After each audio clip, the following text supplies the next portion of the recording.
بسم اللہ الرحمن الرحیم۔ السلام علیکم۔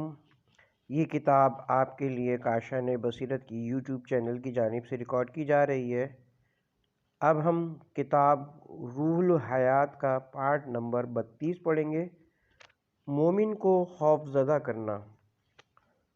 بسند معتبر حضرت امام محمد باقر علیہ السلام سے منقول ہے، جو شخص کسی مومن کی طرف ایسی نظر سے دیکھے کہ اس کو ڈرانا چاہتا ہو تو خداوند عالم اسے اس روز ڈرائے گا کہ سوائے خدا کی رحمت کے کہیں سایہ اور پناہ نہ ہوگی۔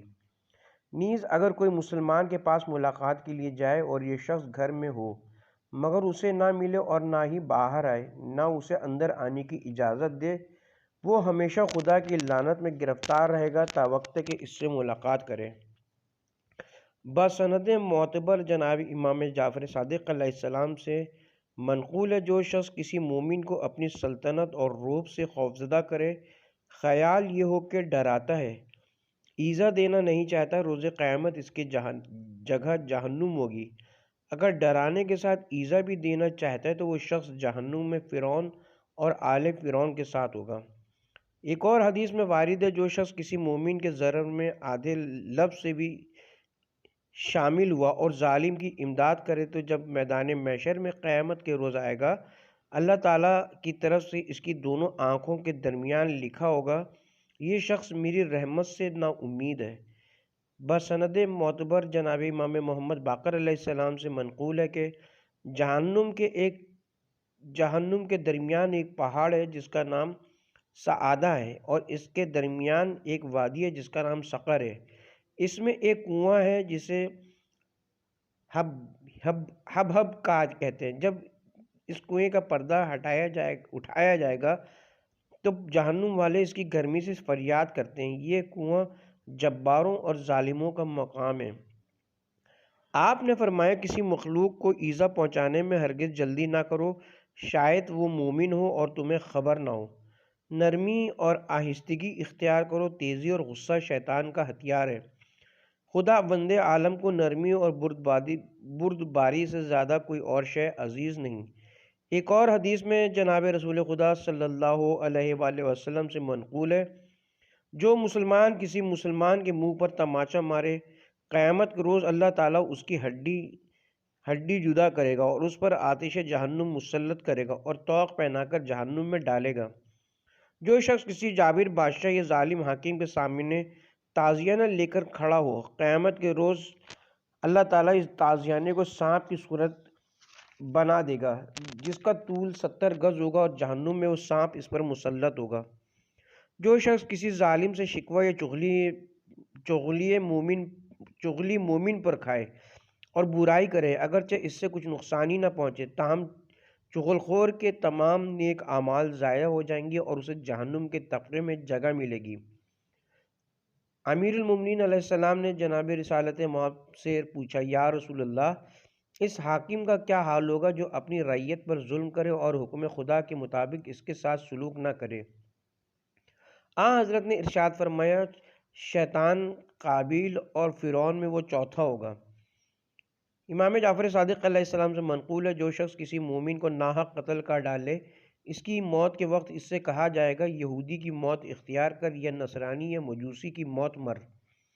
ایک اور حدیث میں کہ اس شخص کے حال سے دھوکے میں نہ رہو جس نے مسلمانوں کے قتل پر ہاتھ کھول رکھا ہو، بتحقیق اس کو قتل کرنے والا جہنم کی آگ میں کبھی نہ مرے گا۔ پھر فرمایا، آدمی اس وقت تک اپنے دین میں ہے کہ وہ کسی مسلمان کے قتل کا مرتکب نہ ہو، اگر عمدن کسی مسلمان کو قتل کرے تو وہ توبہ کی توفیق نہ پائے گا۔ امام محمد باقر علیہ السلام سے منقول ہے کہ ایک شخص قیامت کے روز خونی گناہگار کی طرح لایا جائے گا۔ وہ کہے گا، قسم خدا کی، میں نے کسی کو قتل نہ کیا تھا اور نہ کسی کے خون میں شریک ہوا تھا۔ اللہ تعالیٰ ارشاد فرمائے گا، میرے فلاں بندے کا تو نے برائی سے ذکر کیا تھا، تیری وہ بات مشورہ ہو گئی اور اس کے قتل کا سبب ہو گئی۔ امام جعفر صادق علیہ السلام سے منقول ہے کہ 3 قسم کے لوگ ایسے ہیں جو بہشت میں ہرگز داخل نہ ہوں گے۔ اول وہ جس نے کسی کو ناحق قتل کیا ہو، دوم وہ جو شراب خور ہو، سوم وہ جو سخن چینی کرتا ہو۔ امام محمد باقر علیہ السلام سے روایت ہے کہ قیامت کے روز اللہ تعالیٰ سب سے پہلے جس کا فیصلہ فرمائے گا وہ مسلمانوں کا خون ہے۔ سب سے پہلے حضرت آدم علیہ السلام کے 2 بیٹوں کو حاضر کیا جائے گا، ان کا فیصلہ ہوگا، پھر اور لوگوں کو جنہوں نے قتل کیا ہوگا، پھر باقی بندوں کے فیصلے کیے جائیں گے۔ مقتول اپنے قاتل کو خدا کے سامنے حاضر کرے گا، اسی صورت سے جس طرح قتل کیا گیا ہو۔ خون چہرے پر بہتا ہوگا اور عرض کرے گا، اے پروردگار، یہ وہ شخص ہے جس نے میرا ایسا حال بنا دیا۔ اس وقت قاتل انکار نہ کر سکے گا۔ نیز جو شخص دنیا میں کسی بندے کو قتل کرے، اللہ تعالیٰ قیامت کے روز جہنم میں اسے اسی طرح 100 مرتبہ قتل کرے گا۔ نیز حضرت نے فرمایا، جو کوئی کسی مومن کو ناحق عمدن قتل کرے، اللہ تعالیٰ مقتول کے تمام گناہ قاتل کے نام لکھتا ہے اور مقتول بری الذمہ ہو جاتا ہے۔ جناب رسول خدا صلی اللہ علیہ وسلم سے منقول ہے کہ قیامت کے روز جب لوگ حساب دے رہے ہوں گے، ایک شخص دوسرے شخص کے پاس آئے گا اور اسے خون آلود کر دے گا۔ یہ ایک شخص کہے گا، اے بندہ خدا، میرا تجھ سے کیا واسطہ ہے؟ وہ شخص کہے گا، فلاں روز تو نے میری بابت ایک کلمہ کہا تھا جو میرے قتل کا سبب بن گیا تھا۔ معتبر روایت ہے کہ حق تعالیٰ فرماتا ہے کہ جو کسی بندہ مومن کو ذلیل کرے، ایسا ہے جیسے اعلانیہ مجھ سے جنگ کی ہو۔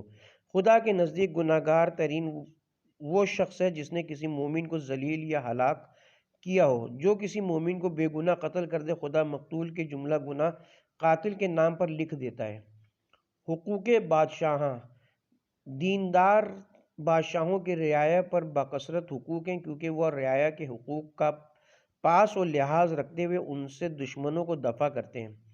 حدیث معتبر میں وارد ہوا ہے کہ شاہان عادل کی عزت و تعظیم کرنا خدا کی تعظیم بجا لانا ہے۔ بعض احادیث میں سلطان عادل کی بجائے امام عادل بیان کیا گیا ہے۔ امام جعفر صادق علیہ السلام سے منقول ہے کہ حضرت ابراہیم علیہ السلام کو نمرود نے آگ میں ڈالا اور آپ صحیح و سالم نکل آئے تو ان کو شہر بدر کر دیا گیا، تو آپ وہاں سے شاہان قبط کے ملک میں داخل ہوئے۔ آپ کے ہمراہ ایک صندوق میں بند حضرت سارہ بھی تھیں تاکہ کسی نامحرم کی نظر ان پر نہ پڑے۔ اس ملک کے محاسبوں نے آپ کی تلاشی لی اور صندوق کھولنے کو کہا۔ آپ نے منع کیا اور فرمایا کہ اس صندوق میں میری زوجہ جو میری خالہ زاد بہن ہے موجود ہے، لیکن انہوں نے جبراً کھول کر دیکھا، ایک نہایت حسین و جمیل عورت صندوق سے برآمد ہوئی۔ انہوں نے بادشاہ کو مطلع کیا اور اس نے ان سب کو حاضر ہونے کا حکم دیا۔ جب دربار میں حاضر ہوئے تو بادشاہ نے صندوق کے کھولنے پر بے حد اصرار کیا۔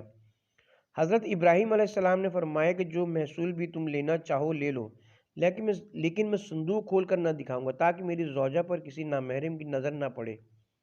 یہ بات قطعاً منظور نہیں ہے، لیکن بادشاہ نے بھی جبراً صندوق کھلوایا اور دیکھا کہ نہایت ہی خوبصورت عورت صندوق میں ہے۔ اس نے جناب سارہ کی طرف اپنا ہاتھ بڑھایا۔ ادھر جناب ابراہیم نے خدا سے دعا کی، پالنے والے میری عصمت کی حفاظت فرما۔ بادشاہ کا ہاتھ خشک ہو گیا، وہ گھبرایا اور اس نے حضرت ابراہیم سے کہا کہ آپ میرے لیے اپنے خدا سے دعا فرمائیے، میں آئندہ دست درازی نہ کروں گا۔ حضرت نے دعا فرمائی، ہاتھ صحیح ہو گیا۔ بادشاہ نے پھر دست درازی کی، اس کا ہاتھ پھر خشک ہو گیا۔ اس نے پھر حضرت ابراہیم علیہ السلام سے دعا کے لیے درخواست کی، آپ نے دعا کی، ہاتھ پھر صحیح ہو گیا۔ جب 3 مرتبہ یہ واقعہ پیش آیا تو بادشاہ بہت شرمندہ ہوا اور حضرت ابراہیم علیہ السلام کی تعظیم و تکریم بجا لایا اور حضرت سارہ کے واسطے ایک کنیز ہاجرہ نامی پیش کی اور کہا، اب آپ جہاں چاہیں چلے جائیں۔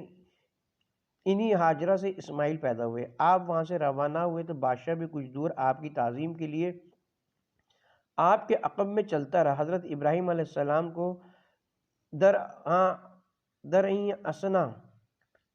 حضرت ابراہیم علیہ السلام در اسنا وہی ہوئی کہ بادشاہ کو ذلیل نہ کرو، اس کے آگے آگے مت چلو۔ چنانچہ آپ نے بادشاہ سے فرمایا کہ میرے خدا کو یہ بات پسند نہیں کہ میں تجھے حقیر کروں اور تیرے آگے آگے چلتا رہوں، لہٰذا اب میں تیرے عقب میں چلوں گا۔ بادشاہ یہ سن کر بے حد متاثر ہوا اور کہنے لگا، واقعی آپ کا خدا حلیم و بردبار اور قابل تعظیم ہے، اور ایمان لے آیا۔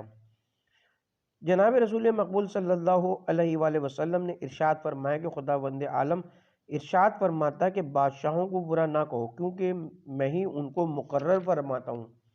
جیسا رعایا ہوتی ہے اس پر ویسے ہی حاکم مسلط کرتا ہوں۔ اگر رعایا بد کردار خدا کی نافرمان ہوتی تو ویسے ہی بد کردار اور نا انصاف حاکم ان پر مقرر کرتا ہوں۔ لہٰذا لوگوں کو چاہیے کہ بجائے بادشاہ بد کردار کو برا کہنے کے اپنی اصلاح کریں تاکہ خدا ان پر نیکوکار حاکم مقرر فرمائے۔ مفاسدہ قرب بادشاہاں۔ سلاطین اور عمرہ کی قربت میں اللہ دنیا اور آخرت دونوں کا نقصان ہے۔ اکثر قربت ہی موجب ذلت ہوتی ہے۔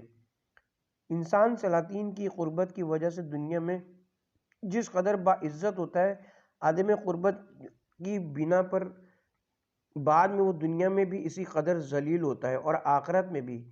بادشاہ کے ہر اچھے اور برے خیال یا افعال کی تائید کرنے کی وجہ سے ثواب سے محروم ہو جاتا ہے، اور جو جس قدر سلاطین سے زیادہ نزدیک ہوتا جاتا ہے وہ خدا سے اسی قدر بعید اور دور ہوتا جاتا ہے۔ بادشاہوں کے تقرب سے اول تو ظلم میں اعانت کا مرتکب ہونا پڑتا ہے، دوسرے ان سے دلی الفت اور پکی محبت رکھنا پڑتی ہے، حالانکہ خدا کا حکم اس کے خلاف ہے۔ ظلم کرنے والوں کی طرف مائل نہ ہو، ایسا کرنے سے تمہیں آگ کا مزہ چکھنا ہوگا۔ پس ان لوگوں کی دوستی کی ممانعت میں بہت سی احادیث منقول ہیں۔ تیسرے ان کے بد افعال پر راضی ہونا پڑتا ہے اور ایسا ہونا شرکت ثابت کرتا ہے۔ چوتھے ان کے برے افعال و اعمال دیکھ کر خود ایسے اعمال کی طرف راغب ہونے لگتا ہے۔ پانچویں ان کی مجلس میں خاموش نہیں بیٹھ سکتا اور ان کے لغویات اور خلاف شرع افعال کو اچھا کہنا پڑتا ہے، جو خدا اور رسول خدا صلی اللہ علیہ وسلم پر افطرا ہے۔ چھٹے ان کی مجلس کے ظلم کو روک نہیں سکتا اور نہی عن المنکر کا تارک بنتا ہے۔ ساتویں اپنی غرض کے سبب سے ان کے ظلم کی حالت پر رہنا پسند کرنا پڑتا ہے تاکہ عزت و آبرو میں فرق نہ آئے۔ آٹھویں رات دن ان کی صحبت میں رہنے سے سنگ دل بنتا ہے۔ امام جعفر صادق علیہ السلام سے منقول ہے کہ بخیل کو راحت نہیں ملتی، حاسد لذت سے محروم رہتا ہے۔ بادشاہوں میں وفا نہیں ہوتی، جھوٹا آدمی کبھی بامروت نہیں ہوتا، بے وقوف عقل سے خالی کو بزرگی نہیں ملتی۔ نیز فرمایا اگر تیرے کسی دوست کو حکومت و ریاست مل جائے تو اس کا سلوک اور دوستی تیرے ساتھ پہلے کی بنسبت 10واں حصہ رہ جائے گی، مگر اس قدر بھی اس کو برا دوست نہ سمجھو۔ جناب امام موسیٰ کاظم علیہ السلام سے بسند معتبر منقول ہے کہ چار چیزیں دل کو خراب کر دیتی ہیں اور سنگ دلی کا باعث ہو جاتی ہیں، اور نفاق کی خصلت اس طرح دل میں بڑھاتی ہیں جیسے پانی درخت کو۔ اول ناچ رنگ اور گانا سننا، دوم فحش کلام کرنا، سوم بادشاہوں کے پاس جانا، چہارم شکار کی تلاش میں رہنا۔ جناب رسول خدا صلی اللہ علیہ وسلم سے منقول ہے کہ جو بادشاہوں کا ہم نشین ہو وہ فتنہ پرداز ہو جاتا ہے، اور جس قدر بادشاہ سے نزدیک تر ہوتا ہے اسی قدر خدا سے دور ہو جاتا ہے۔ بسنت معتبر جناب امیر المومنین علیہ السلام سے منقول ہے کہ ظلم کرنے والا اور جو ظلم پر اس کی امداد کرے اور جو اس کے ظلم پر رضامند ہو، تینوں ظلم کے گناہ میں شریک ہیں۔ جناب رسول خدا صلی اللہ علیہ وسلم نے ارشاد فرمایا جو شخص کسی ظالم بادشاہ کے سامنے اس کی تعریف کرے اور دنیا کے لالچ پر اس کے آگے عاجزی اور فروتنی سے پیش آئے وہ جہنم میں اس کے ساتھ ہوگا، اور جو کوئی ظالم کو ظلم کا راستہ دکھائے جہنم میں حامان کے ساتھ ہوگا، اور جو شخص ظالم کی طرفداری میں جھگڑا کرے یا اس کی امداد کرے ملک الموت اس کی موت کے وقت اس سے کہے گا تجھے خدا کی لعنت اور جہنم کی بشارت ہو۔ بسنت معتبر جناب امام محمد باقر علیہ السلام سے منقول ہے کہ ایسی مجلس میں نہ جاؤ جہاں ظالم بادشاہ ظلم و سختی سے کسی کو مارتا ہو یا قتل کرتا ہو، کیونکہ تم مظلوم کی امداد نہ کر سکو گے اور مظلوم کی مدد کرنا اس پر جو وہاں موجود ہو واجب ہے، اور جب تم موجود نہ ہوگے نہ تمہیں اس کی اطلاع ہوگی تو تمہارے اوپر حجت قائم نہ ہوگی۔ ظالموں کے مددگار۔ جناب امیر المومنین علیہ السلام نے اپنی وفات سے قبل امام حسن کو وصیت فرمائی اے فرزند، نیک آدمی کے ساتھ اس کی نیکی کی وجہ سے دوستی رکھو اور بدکار اور فاسق سے ظاہری سلوک رکھو تاکہ تمہارا دین اس کے شر سے محفوظ رہے، مگر دل میں اس سے نفرت ہی رکھنا۔ منقول ہے کہ ظالموں کے مددگار قیامت کے روز آتشی پردوں کے اندر رہیں گے اور خداوند عالم کی طرف سے ایک فرشتہ ندا دے گا، کہاں ہیں ظالم اور ظالموں کے مددگار اور وہ لوگ جنہوں نے ان کی دعوات میں سوف ڈالی اور ان کے لیے مال کی تھیلی بند کی یا اور کسی قسم کی امداد دی، ان کو بھی ظالموں کے ساتھ شمار کیا جائے گا۔ اور فرمایا کوئی شخص بادشاہ کا مقرب نہیں بنتا مگر جس وقت خدا سے دور ہو جاتا ہے، اور کوئی شخص زیادہ مالدار نہیں ہوتا مگر یہ کہ اس کا حساب زیادہ دشوار ہو جاتا ہے، اور کوئی شخص نہیں کہ اس کے پیروکار زیادہ ہوں مگر یہ کہ اس کے شیطان بڑھ جاتے ہیں۔ جناب امام جعفر صادق علیہ السلام سے منقول ہے کہ پرہیزگاری اور نیکوکاری کے ساتھ اپنی حفاظت کرو، اپنے دین کو تقیے کے ساتھ مضبوط کرو اور بادشاہوں کے پاس حاجت لے جانے کی بجائے اللہ کی طرف رجوع کرو اور استغنا حاصل کرو، اور یقین جانو کہ جو مومن کسی صاحب سلطنت کے سامنے یا کسی مخالف دین کے سامنے عجز و انکساری اور طمع دنیا کی غرض سے ظاہر کرے تو اللہ تعالیٰ اسے گمنام کر دیتا ہے اور اپنا دشمن سمجھتا ہے، اس کے مال اور رزق سے برکت اٹھا لیتا ہے، اسے حج و عمرہ بجا لانے اور غلام و کنیز آزاد کرنے کا بھی ثواب عطا نہیں فرماتا۔ حکام سے ملاقات اگرچہ مومنوں کی شان کے خلاف ہے کہ وہ سلاطین، عمرا یا حکام کے حاشیہ برداروں میں قرار دیے جائیں، لیکن چند وجوہات کے پیش نظر حکام یا عمرا سے رابطہ رکھنا ضروری ہوتا ہے۔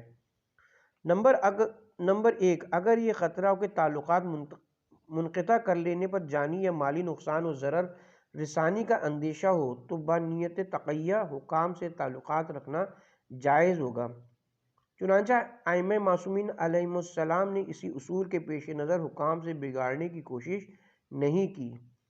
نمبر دو، حکام سے تعلقات رکھنا اس وقت جائز ہے جبکہ کسی مومن کی مدد کرنا یا اس کو ظلم سے نجات دلانا مقصود ہو۔ نمبر تین، اگر حکام ظالم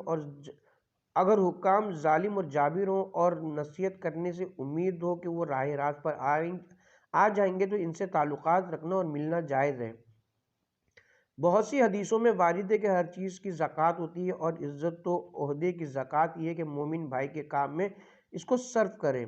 جس طرح مال زکوٰۃ ادا کرنے سے بڑھتا ہے اسی طرح عزت و منزلت بھی راہ خدا میں صرف کرنے سے بڑھتی ہے، اور جیسے زکوٰۃ ادا نہ کرنے سے مال زائل ہو جاتا ہے اسی طرح عزت کی زکوٰۃ ادا نہ کرنے سے ذلت نصیب ہوتی ہے۔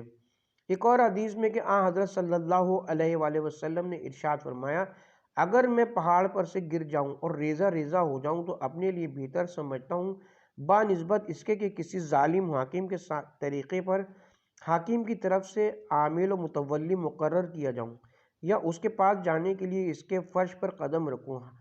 ہاں، اس لیے جانے کو برا نہیں سمجھتا کہ کسی مومن کی تکلیف میرے جانے سے دور ہو جائے، یا کوئی گرفتار قیدی رہائی پائے، یا کسی مومن کا قرض ادا ہو جائے۔ بتحقیق ظالموں کے مددگاروں کے واسطے جو عذاب مقرر ہے سب سے کم درجہ اس کا یہ ہے کہ ان کے روبرو آگ کا پردہ لگایا جائے گا تا وقت کہ خداوند عالم حساب سے فارغ ہو۔ پھر آپ نے زیاد بن قلاد سے فرمایا، اے زیاد، اگر تو ایسے لوگوں کی طرف سے عامل مقرر کیا جائے، اپنے مومن بھائیوں سے احسان کرنا ممکن ہے، اسی سے تیرے گناہوں میں تخفیف ہو جائے۔ بسند معتبر جناب امام جعفر صادق علیہ السلام سے منقول ہے کہ کوئی ظالم بادشاہ یا حاکم ایسا نہیں جس کے ساتھ ایک مومن نہ ہو، جس کے ذریعے سے خداوند عالم شیعوں کو اس ظالم کی ایذا سے بچاتا ہے، مگر آخرت میں اس مومن کا حصہ تمام مومنوں سے کم ہوگا کیونکہ اس نے ظالم کی مصاحبت اختیار کی۔ بادشاہوں کے پاس ہدایت کی غرض سے جانا جائز ہے یا یہ نیت ہو کہ ان کے حالات دیکھ کر عبرت حاصل کرے۔ حضرت لقمان علیہ السلام بادشاہوں، امیروں اور حاکموں کے پاس وعظ و نصیحت کرنے کے لیے تشریف لے جایا کرتے تھے اور انواع و اقسام کی بلاؤں اور تکلیفوں میں ان کو گرفتار دیکھ کر ان پر رحم فرماتے تھے اور دنیا کی بے اعتبار اور ناپائیدار چیزوں پر ان کی دل بستگی کا حال ملاحظہ فرما کر افسوس کرتے تھے اور ان کے واقعات سے عبرت حاصل کرتے ان کے اطوار و اخلاق سے ان امور کو اختیار فرماتے جن کے ذریعے سے اپنے نفس پر غالب ہو سکیں اور خواہشات نفسانی کا مقابلہ کر کے مجاہدے کی منزل کو طے کر سکیں۔ نیک اخلاق کا بیان بسند صحیح حضرت امام محمد باقر علیہ السلام سے منقول ہے کہ مومنوں میں اسی کا ایمان پورا اور کامل ہے جس کا اخلاق نیک ہو۔ جناب رسول خدا صلی اللہ علیہ وآلہ وسلم سے منقول ہے کہ قیامت کے روز میزان عمل میں نیک خلق سے بہتر کوئی شے نہیں ہوگی۔ جناب امام جعفر صادق علیہ السلام سے منقول ہے کہ اللہ تعالیٰ کے نزدیک اس سے بہتر کوئی عمل نہیں کہ آدمی اپنے نیک اخلاق سے لوگوں کو اپنا گرویدہ بنا لے۔ ایک اور حدیث میں فرمایا کہ نیک خلق آدمی کو اس شخص کے مرتبے پر پہنچا دیتا ہے جس نے عمر بھر روزے رکھے ہوں اور راتوں کو عبادت کی ہو۔ جناب رسول خدا صلی اللہ علیہ وآلہ وسلم سے منقول ہے سب سے زیادہ وہ شے جس سے میری امت بہشت میں جائے گی اللہ کی حرام کردہ چیزوں سے پرہیزگاری اور حسن خلق ہے۔ جناب امام جعفر صادق علیہ السلام سے منقول ہے کہ حسن خلق گناہوں کو اس طرح پگھلا دیتا ہے جس طرح آفتاب برف کو۔ نیز فرمایا خلقت کے ساتھ نیکی کرنا اور لوگوں میں نیک اخلاق سے رہنا گھروں کو آباد رکھتا ہے اور عمروں کو دراز کرتا ہے۔ ایک اور حدیث میں فرمایا نیک اخلاق اللہ تعالیٰ کا عطیہ ہے جو اپنی خلقت کو اس نے مرحمت فرمایا ہے۔ بعض اخلاق ان میں ایسے ہیں جو پیدائشی اور طبعی ہیں اور بعض کو انسان اپنے ارادے اور اختیار سے حاصل کرتا ہے۔ راوی نے پوچھا یا حضرت ان دونوں میں سے کون سا بہتر ہے؟ فرمایا پیدائشی خلق والا کیونکہ زہ نصیب ان کا جنہیں اللہ تعالیٰ نے فطرتاً ایسا ہی بنایا اور وہ اس کے برخلاف نہیں کر سکتا، اور اپنی ہمت و ارادے سے نیک خلق اختیار کرنے والا اپنے اوپر جبر کرتا ہے اور خوشنودی خدا کے لیے نیک خلق اپنے اندر پیدا کرتا ہے، اس لیے یہ بہتر ہے اور اس کا ثواب بھی زیادہ ہے۔ ایک اور روایت ہے کہ اللہ تعالیٰ اپنے بندوں کو نیک خلق کے عوض میں جہاد کرنے والے کے برابر ثواب عطا فرماتا ہے۔ جناب امام جعفر صادق علیہ السلام سے منقول ہے کہ ایک روز جناب رسول خدا صلی اللہ علیہ وآلہ وسلم مسجد میں تشریف فرماتے، انصار میں سے کسی کی کنیز آئی اور حضرت کے پیراہن مبارک کا دامن پکڑ لیا۔ آپ اٹھ کھڑے ہوئے اس خیال سے کہ شاید اسے کچھ کہنا ہے، مگر وہ خاموش رہی اور کچھ نہ کہا۔ 3 مرتبہ اسی طرح کیا۔ چوتھی مرتبہ جب حضرت اٹھے تو تھوڑا سا دامن حضرت کا کاٹ لیا۔ اصحاب اس حرکت پر ناراض ہوئے اور کہا تو نے حضرت کو اس قدر تکلیف کیوں دی؟ اس نے کہا ہمارے گھر میں ایک مریض ہے، میرے آقا نے مجھ سے کہا کہ حضرت کے پیراہن کا ایک ٹکڑا لے آ تاکہ اس کی برکت سے مریض کو شفا نصیب ہو۔ جب میں نے لینا چاہا تو حضرت کھڑے ہوئے، شرم کی وجہ سے نہ حضرت سے کچھ کہہ سکی اور نہ ٹکڑا لے سکی۔ آخر جب کوئی صورت نہ دیکھی تو چوتھی مرتبہ دلیری کر کے تھوڑا پارچہ کاٹ لیا اور اب لے جاتی ہوں۔ بد خلقی اسناد معتبر جناب امام جعفر صادق علیہ السلام سے منقول ہے کہ بد اخلاقی ایمان کو اور نیک اعمال کو خراب کر دیتی ہے جیسا کہ سرکہ شہد کو خراب کر دیتا ہے۔ نیز فرمایا بد خلق آدمی کی توبہ قبول نہیں ہوتی کیونکہ ایک گناہ سے توبہ کرتا ہے، اس سے بدتر دوسرے گناہ میں مبتلا ہو جاتا ہے۔ فرمایا مومن ہمیشہ نیک خلق، نرم طبیعت اور حلیم مزاج ہوتا ہے اور کافر کج خلق، بد مزاج اور سخت طبیعت ہوتا ہے۔ کسی نے جناب سے پوچھا یا حضرت نیک اخلاق کا کیا اندازہ ہے؟ فرمایا اپنا مزاج نرم رکھو، کسی کو تم سے تکلیف نہ ہونے پائے، اپنا کلام نرم اور شیریں رکھو، جب اپنے برادران مومن سے ملو خوش روی اور خندہ پیشانی سے ملاقات کرو۔ جناب امیر المومنین علیہ السلام نے فرمایا تم دنیا میں تمام لوگوں کو اپنے مال سے خوش نہیں کر سکتے تو خوش خلقی سے سب کو اپنا گرویدہ اور شیدہ بناؤ۔ بسند معتبر جناب امام جعفر صادق علیہ السلام سے منقول ہے کہ جب جناب رسول خدا صلی اللہ علیہ وسلم کو سعد بن معاذ انصاری کے انتقال کی خبر دی گئی، حضرت تمام اصحاب کے ان کے جنازے پر تشریف لے گئے اور غسل کے وقت آپ ان کے پاس کھڑے رہے۔ جب فراغت پائی اور جنازہ اٹھایا گیا تو حضرت بلا کشف و ردا جسائب ازا کی طرح ساتھ تھے، کبھی دائنی جانب کندھا دیتے تھے کبھی بائیں جانب۔ جب قبر پر پہنچے تو آپ خود ان کی قبر میں اتر گئے اور اپنے دستے مبارک سے انہیں لحد میں لٹایا، پھر اینٹیں لگائیں اور گارے سے سوراخ بند کر کیے، پھر مٹی ڈالتے تھے اور فرماتے تھے میں جانتا ہوں کہ سعد کا جسم بوسیدہ ہو جائے گا، لیکن اللہ تعالیٰ اس بات کو پسند فرماتا ہے کہ بندہ جو کام کرے پختہ و مضبوط کرے۔ جب حضرت سعد بن معاذ کی قبر کو ہموار کر رہے تھے تو سعد کی والدہ نے کہا اے سعد بہشت تمہیں مبارک ہو۔ حضرت نے ارشاد فرمایا اے سعد کی ماں خاموش رہو کیونکہ اس وقت سعد کو قبر میں فشار ہو رہا ہے۔ جب حضرت وہاں سے واپس آئے تو اصحاب نے عرض کیا یا رسول اللہ جو اہتمام آپ نے سعد کے جنازے پر کیا ہے کسی اور پر آپ کو ایسا کرتے نہیں دیکھا گیا۔ بلا کشف پا برہنہ و بے ردا تشریف لے گئے۔ آپ نے ارشاد فرمایا میں نے فرشتوں کو دیکھا کہ اس طرح مثل صاحب عزا اس کے جنازے کے ساتھ تھے، ان کو دیکھ کر میں نے بھی ایسا ہی کیا۔ اصحاب نے عرض کیا یا حضرت کبھی آپ جنازے کی دائیں جانب کاندھا دیتے تھے اور کبھی بائیں جانب، اس کا کیا سبب ہے؟ آپ نے ارشاد فرمایا میرا ہاتھ جبرائیل کے ہاتھ کے ساتھ تھا، جس طرف کو وہ ہوتے تھے میں بھی ہو جاتا تھا۔ اصحاب نے عرض کیا یا حضرت آپ خود ان کے غسل میں شامل ہوئے اور جنازے کی نماز پڑھائی، اپنے دست مبارک سے لحد میں اتارا، پھر آپ نے ارشاد فرمایا کہ ان کو فشار قبر ہو رہا ہے۔ آپ نے ارشاد فرمایا فشار قبر ان کو اس لیے ہوا کہ اپنے گھر والوں اور دوستوں کے ساتھ کچھ خلقی سے پیش آیا کرتے تھے۔ منقول ہے کہ حضرت نے ارشاد فرمایا یہ دو خصلتیں مسلمان میں نہ ہونی چاہیے، ایک بخل اور دوسرے کچ خلقی۔ جناب رسول خدا صلی اللہ علیہ وسلم نے ارشاد فرمایا اے ابو ذر مومن کی شناخت یہ کہ وہ با اخلاق ہو، اس لیے کہ بد اخلاق کبھی خدا کا دوست نہیں ہو سکتا۔ وہ مومن جو خوش اخلاق ہو وہ بد اخلاق عابد زاہد و متقی سے بدرجہ افضل ہے۔ جناب رسول خدا صلی اللہ علیہ وسلم نے ارشاد فرمایا کہ خوش اخلاقی یہ کہ مومن برادر مومن سے خوش روی، کشادہ پیشانی اور خوش گفتاری سے پیش آئے، کوشش کر کے برادر مومن کو تحائف پیش کر کے یا وقت ضرورت امداد دے کر خوش کرے۔ اے ابو ذر نیک اور پاک بات ایک قسم کا صدقہ ہے، اگر اس بات کا فائدہ کسی مومن کو پہنچا تو تصدق کا ثواب ملے گا۔ اے ابو ذر مسجد میں جانا اور وہاں بیٹھنا سب لغو اور بیکار ہے مگر تین کاموں کے واسطے، نماز پڑھنے، قرآن پڑھنے اور مسائل دینیہ پڑھنے یا پڑھانے کے واسطے۔ اے ابو ذر خدا مکان و زمان سے بے نیاز ہے، وہ کسی مکان کا محتاج نہیں ہے۔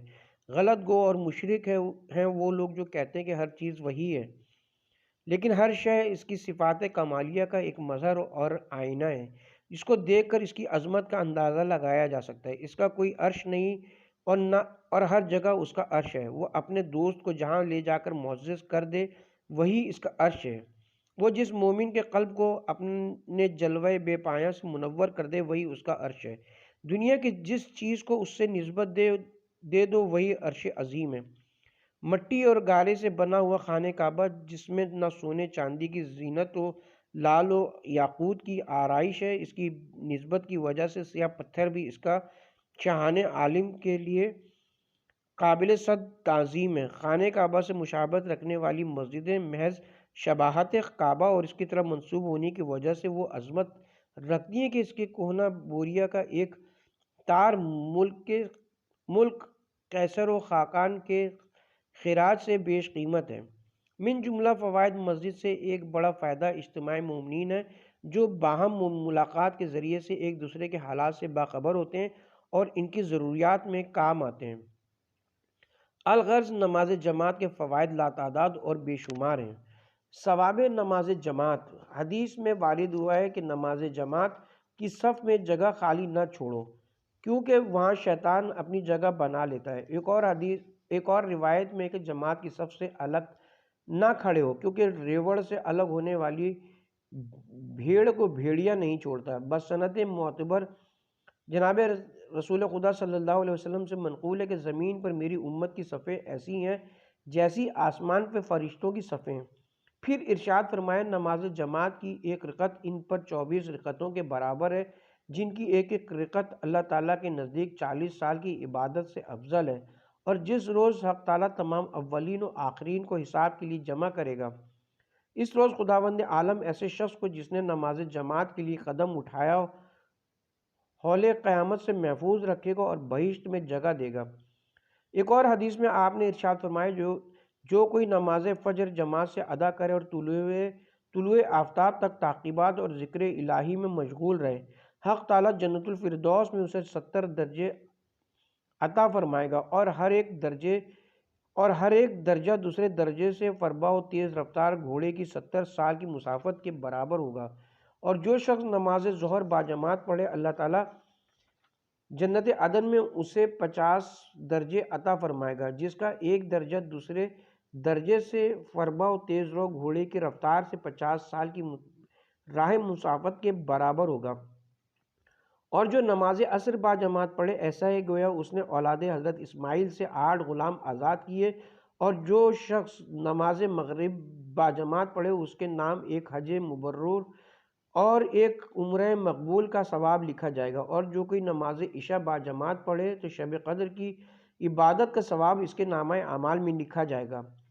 منقول ہے کہ حضرت صلی اللہ علیہ وآلہ وسلم نے اصحاب سے ارشاد فرمایا، کیا تم چاہتے ہو کہ تمہیں ایسا عمل بتا دوں جو تمہارے گناہوں کو کفارہ ہو جائے اور اس سے تمہارے حسنات خداوند عالم زیادہ کرے؟ سب نے عرض کیا، یا حضرت ارشاد فرمائیے۔ آپ نے ارشاد فرمایا، وضو کو پورے طور سے انجام دو، خواہ موسم سرد اور پانی ٹھنڈا ہو، اور مسجد میں جایا کرو اور نماز کے بعد دوسری کا انتظار کیا کرو۔ اور جو کوئی تم میں سے وضو کر کے گھر سے باہر نکلے اور مسجد میں مسلمانوں کے ساتھ باجماعت نماز پڑھے اور بیٹھا رہے اور دوسری نماز کا انتظار کرے، تو فرشتے اس کے لیے دعا کرتے ہیں کہ خداوندہ اس کو بخش دے، اس پر رحم فرما اور رحمت نازل فرما۔ بار روایت دیگر ایک اور حدیث میں منقول ہے، جو شخص کسی جماعت کی پیش نمازی ان کی اجازت سے کرے اور لوگ اس کی امامت پر راضی ہوں، تو وہ نماز میں اعتدال کا لحاظ رکھے، ان کے حال کے مطابق اچھی طرح نماز پڑھائے، خداوند عالم اس کو اس تمام جماعت کے ثواب کے برابر ثواب اسے عطا فرمائے گا اور ان کے ثواب میں بھی کچھ کمی نہ ہوگی۔ اور فرمایا، جو کوئی مسجد میں نماز جماعت کے لیے چل کر جتنے قدم اٹھائے گا، اس کے بدلے 70,000 نیکیاں اس کے نامہ اعمال میں لکھی جائیں گی اور 70,000 درجے بلند کیے جائیں گے۔ اور اگر اسی حالت میں اس کی موت واقع ہو جائے تو خداوند عالم 1000 فرشتے مقرر فرمائے گا کہ قبر میں اس کی عیادت کو آئیں گے، قبر کی تنہائی کی مونس ہوں گے اور تا وقت قبر سے اٹھایا جائے اس کے لیے استغفار کرتے رہیں گے۔ ایک اور حدیث میں فرمایا، جو شخص مسجد کی اذان سنے اور بلا کسی عذر کے بغیر کسی ضرورت کے مسجد سے نکل جائے، وہ منافق ہے، بشرطے کہ اس کا ارادہ مسجد میں واپس آنے کا نہ ہو۔ بسند معتبر جناب امام جعفر صادق علیہ السلام سے منقول ہے کہ جو شخص 5 وقت کی نماز جماعت سے پڑھتا ہو، اس کی طرف سے نیک گمان رکھو اور اس کی گواہی قبول کرو۔ ایک اور روایت میں حضرت صلی اللہ علیہ وسلم نے ارشاد فرمایا، جو شخص نماز فجر اور نماز عشاء باجماعت پڑھے، وہ خدا کی حفاظت میں ہے۔ اگر کوئی اس پر ظلم کرے گا تو ایسا ہے کہ گویا اس نے خدا پر ظلم کیا، اور جو کوئی اس کا عہد و پیمان توڑے گا، گویا اس نے خدا سے پیمان توڑا۔ نماز جماعت کی ایک نماز 25 فرادہ نمازوں کے برابر ہے۔ طلوع فجر اور طلوع آفتاب کے درمیان خدا سے روزی طلب کرو کہ اس کی تاثیر روزی کے معاملے میں اس سفر سے بھی زیادہ ہے جو تجارت کے لیے کیا جائے۔